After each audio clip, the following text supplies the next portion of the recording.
এখন জাগতিক প্রেম ভুলে ৭৮ বছর বয়সী এই বৃদ্ধ তার জীবনের সব আয় রোজগার দিয়ে নির্মাণ করেছেন মসজিদ। সেখানেই কাটে তার বেশিরভাগ সময়। ৭০ দশকের দিকে আমি তার সঙ্গে আমার কথাবার্তা চলতো এবং আমি মনে করতাম যে সে আমার ভালোবাসে, আমি তার ভালোবাসি। যুবক বয়সে এক তরুণীর সঙ্গে প্রেমের সম্পর্কে জড়িয়ে পড়েন। একদিন প্রেমিকাকে পরীক্ষা করার জন্য নিজের বন্ধুকে দিয়ে একটি চিঠি লেখান। সেই চিঠির উত্তর দেখে মন ভেঙে যায় গুলজারের। বুঝতে পারেন তার সাথে প্রতারণা করছে প্রেমিকা। আমার এক ফ্রেন্ড ছিল, সে আমার একসঙ্গেই পড়তো, কিন্তু আমি চিন্তা করলাম যে দেখে দিন ও কেমন ভালোবাসে আমাকে।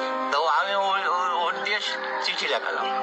চিঠি লেখে বিকেলের দিকে সেই চিঠির উত্তর দিল। সে উত্তর দেওয়ার পরে আমি বুঝলাম যে সে আমাকে ভালোবাসে না।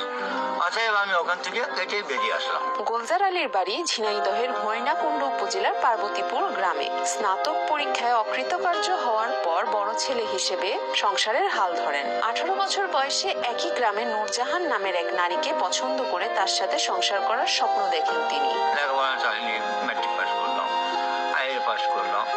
তারপরে যেখানে আমি লজিং ছিলাম সেই লজিং মাস্টার আমার ইসলামী শিক্ষক ছিলেন। তিনি বললেন যে কোরমা পোলাও খাওয়া এই শিক্ষা বড় নাই, ধর্মীয় শিক্ষাটাই করবো। কাজে আমি ধর্মের দিকে আরো বেশি এখনো আছি।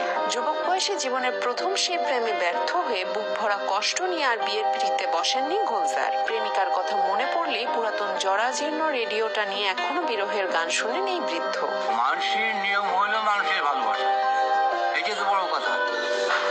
মানুষ তার ছেলে হোক মেয়ে হোক এক বয়সের হলে সবার সঙ্গে একটা মিল মহব্বত থাকে।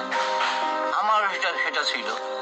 সে পড়তো, আমি পড়তাম, একটা ইয়ে উঠলো, ভালো অন্তরে একটা মহব্বত গড়ে উঠলো। এই চলতে চলতে তারপরে আমি মনে হলো যে সে যেন আমার একটু বেশি ভালোবাসে। গান শোনার পাশাপাশি প্রেমিকার জন্য লিখেছেন গান ও কবিতা। কাব্যিক ভাষায় প্রকাশ করেন তার কবি মনের ভাবনা। ছিল কত আশা পাবো বন্ধুর ভালোবাসা, গুলজার বললে খেলতে বাসা বেরিয়েছে সেই যে ঘরে আর কত ঘোরাবে।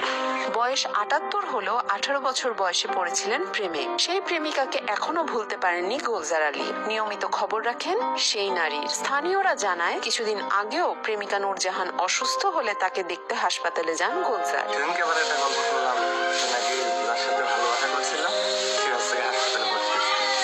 হাসপাতালে ভর্তি থাকার পরে আমার দাদু ভাই সে হচ্ছে সেখানে দেখতে গিয়েছে, দেখে দেখাশোনা করে এসেছে। প্রেমিকার প্রতারণায় নারীদের প্রতি এক ধরনের ঘৃণা জন্ম নেয় গুলজার আলীর মনে। সেই ঘৃণা থেকে আর বিয়ে করেননি বলে জানায় স্থানীয়রা। সংসার না থাকায় এখনো রান্না সহ নিজের কাজ